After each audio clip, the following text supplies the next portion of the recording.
It was very late at night, but while others are having a good dream, Ji-hoon is having a hard time sleeping because the guy in the room next to him is on a mission to siege the Wall of China.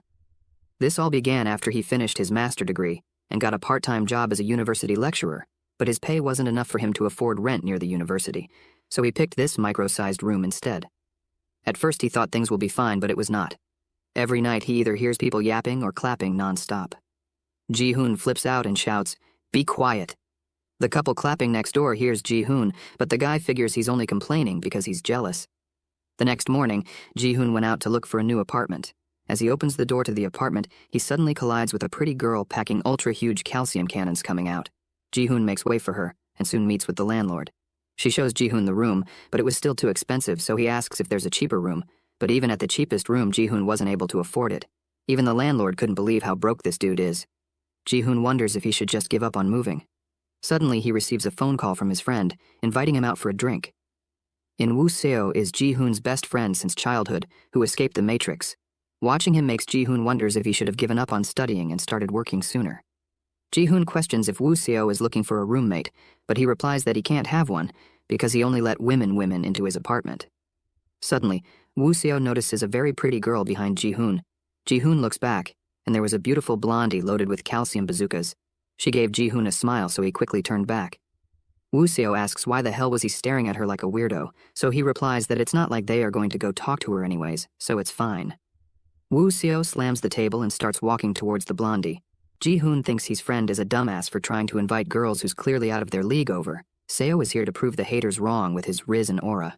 Ji-hoon was surprised that it worked. The blonde girl comes over and asks if she could sit next to Ji-hoon. He moves for her and introduce themselves to each other. Then the fun starts. After a while of drinking and chatting, all of them got drunk. Ji-hoon wonders why Woo-seo is taking so long to get ice cream. Ju-hee replies that she thinks they are not going to come back anymore. Our boy starts panicking right away because Woo-seo was supposed to pay for all this. Then the waitress comes over and informs them that they are closing. Ji-hoon tries calling Woo-seo, but there was no response. He soon noticed that Ju-hee was already at the payment counter, so he quickly walks over and said he will be paying. But once he heard that it's $350, his heart dropped to the floor, so she ends up paying. On their way home, Ji-hoon apologizes, so Ju-hee tells him that it's fine, and he can pay for the next round instead. But Ji-hoon was already at his drinking limit, so she asked if he wants to come to her place instead.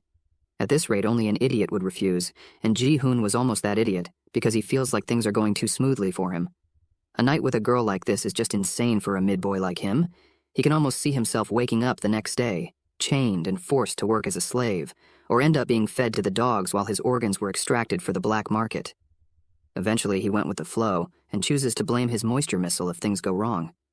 Once they got to Ju-hee's place, she didn't wait long before she starts soaking Ji-hoon. Meanwhile, Ji-hoon is still worried and now wonders if she's a gold digger. Bro don't even got gold for her to dig. He eventually calms down and prays for the best, and once Ju-hee learned what kind of damage Ji-hoon's heat-seeking missile can do to her, it was impossible to stop, and the rest is history. Next morning, Ji-hoon wakes up relieved that his organs are still with him. It was still hard for him to believe that this was a girl he just slept with. He gets up to go to the bathroom when suddenly the door opened by itself, and it was a girl telling Ju-hee that it's breakfast time. Both of them were shocked to see each other because this was the girl Ji-hoon first met when he was checking out the apartment. Bitna got pissed and reminds Ju-hee that she will evict her if she brings a guy home one more time. Ju-hee quickly gets up and tells her that this guy is actually her cousin. She then tells Ji-hoon to say hello to her sharehousekeeper Bitna. Ji-hoon did as he was told, but Bitna didn't believe them, so Ju-hee explained what happened and said she has the right to be suspicious because Ji-hoon has the habit of stripping when he's drunk. Bitna reminds her again that she can't let a man sleep in woman's room because there are other women on this floor, and there is also chance that a drunk man will snoop around the rooms. Ju-hee smiles as she apologizes and explained that she was just too drunk to think and asks Bitna for another chance. Bitna agrees but warns her to not do it again. Ju-hee laughs it off and asks if Ji-hoon can have breakfast with them, to which she agrees. At the dining table, takes a seat and thanked them for having him.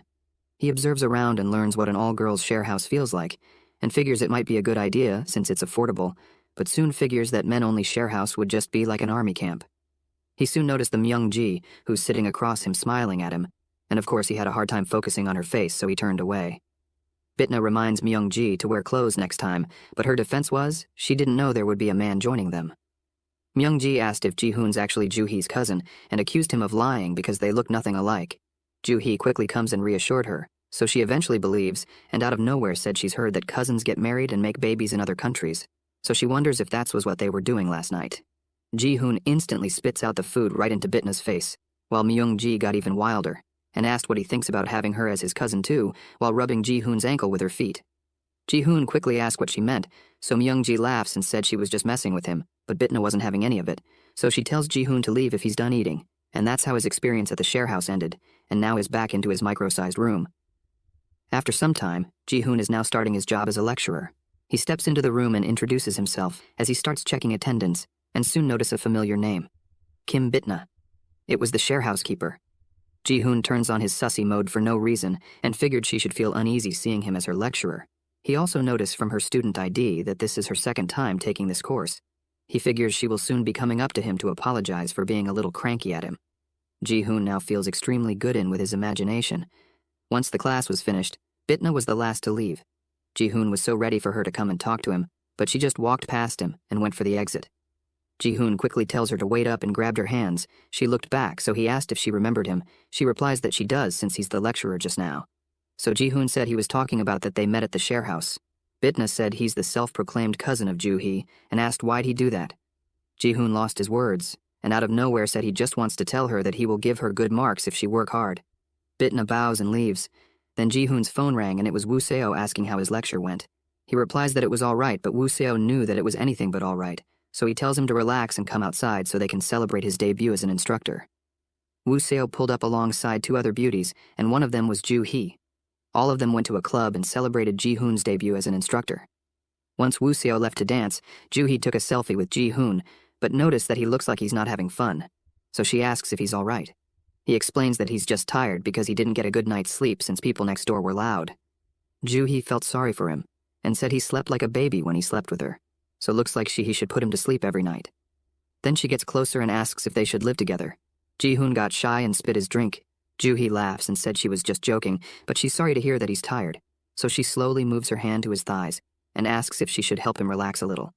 And just like that, she starts attacking Ji-hoon's mouth. Should have been me, not him. But unlike the first time where Ji-hoon got destroyed, this time he was fighting her back. He pushes her towards the wall and strikes her down with his King Arthur sword. As they were going wild, Ju-hee asked if they should live together, and this time she's being serious. She thinks it would be fun. Although Ji-hoon knows these are just things people say when they are going freaky, he agrees. Once it was done, Ji-hoon questions if she will move in with him, so she said it's actually him who's moving into the share house with her. He later learned that the share house was for all genders, but that day the man who's living on the first floor was on a business trip, so there were only women in the house, and now there is also an empty room for a man. Ju-hee greets Ji-hoon at the front door, and noticed that he's very stiff, and it was because he's going to be interviewed by Bitna. Ji-hoon took a seat. He starts to wonder if he's trying way too hard to live here, but remembering what Ju-hee told him about the price, it was too good of a deal to give up. He nervously glances at Ju-hee, so she gave him a wink to calm him down. Bitna takes a look at Ji-hoon's information and the interview starts. Bitna and the residents asked him various disorderly questions, and although he finds it a bit much, he could understand why, but thanks to Ju-hee's coaching beforehand, everything went well, and they seem to be happy with his answers. Subin speaks up and thinks she will be fine to live with him. Myung-ji also thinks he's legit, and she likes his personality. So Subin turns to Bitna and asks what she thinks. She pauses for a moment and lets Ji-hoon know that this be her last question, and that is if he's really Ju-hee's cousin. Both Ji-hoon and Ju-hee were not prepared for this, so Ju-hee steps in and asks why she's asking something so obvious, but Bitna was still hesitant. She thinks they are lying, so Ji-hoon reassures her that he's really her cousin. Eventually, Bitna believes them and allows Ji-hoon to live with them, so Myung-ji happily suggests they should throw a welcome party to celebrate. Although Ji-hoon feels a bit guilty for lying to Bitna, there was no turning back now. Dude's living the dream. That evening, Bitna shows off her cooking skills and made good-looking meals for everyone. Ji-hoon tears up feeling happy that now he can eat good food like this every day. Then suddenly Myung-ji suggests they should have alcohol for events like this and pulls up a bottle. Ju-hee was more than ready. This place was literally heaven on earth for Ji-hoon, but he soon noticed a gloomy atmosphere. Bitna was staring deep into his soul as she calls his name. He nervously replies, but she was actually just telling him that she can ask either her or Ju-hee if he's not sure about something, and suggests he get used to the house rules if he does not want to get kicked out.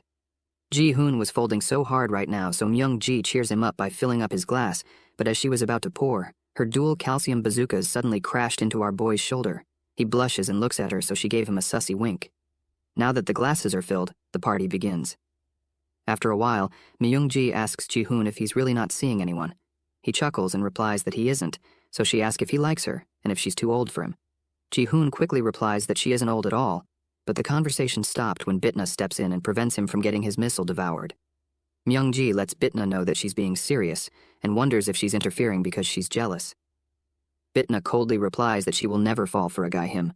Ji-hoon asks what she meant, so she explained that she's not into guys who use their status that isn't even impressive to pick up women. That's when Ji-hoon remembered what he said to her in the lecture room, and now Myung-ji is also misunderstanding him.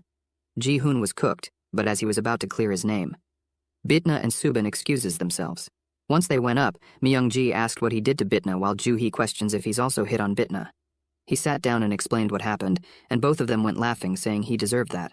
But Myung-ji reminds him to not overthink since he's not yet out of luck, so she gave him a bit of advice. After some time, Myung-ji excuses herself. Ji-hoon turned to Ju-hee and asks if they both should also get cleaned up, but she slammed the table and hopped on his lap. Ji-hoon knew things are about to go down and quickly tells her that this is definitely not the place, but she didn't care, because this was exactly why she asked him to live with her, and her demands is that there must not be a single spot in the house that is left clean. She real freaky. And before he even knew it, Ashoka's white lightsaber was already put into work. After some time, Ju-hee suggests they should speed things up before there are any witnesses, so our boy opened his ultimate and ended the game as soon as he could. Little did they know hiding from Myung-ji was not possible. The next morning, Ji-hoon felt so tired from last night, then he had to move stuff, and he also had lectures. After the lecture, his boss came and said they will be drinking tonight, so he better be there if he wants to go far in this school, since making points with the dean is very important. Ji-hoon went to grab lunch in the cafeteria and soon noticed Bitna sitting alone. He wonders if she would think that he's hitting on her if he goes over. Then he remembers what Myung-ji said, Bitna likes honesty. So he gathered all his confidence and walked over to Bitna. He said hi, and she replied coldly. He tells her that there's something she should know, but she didn't care. Ji-hoon was stunned with her response then. As she was about to get up and leave, he grabs her hand and said he's not interested in her. 날 보고 있으면 baby 너를 위한 melody yeah 네가 뮤지니까 잘 들어봐 play it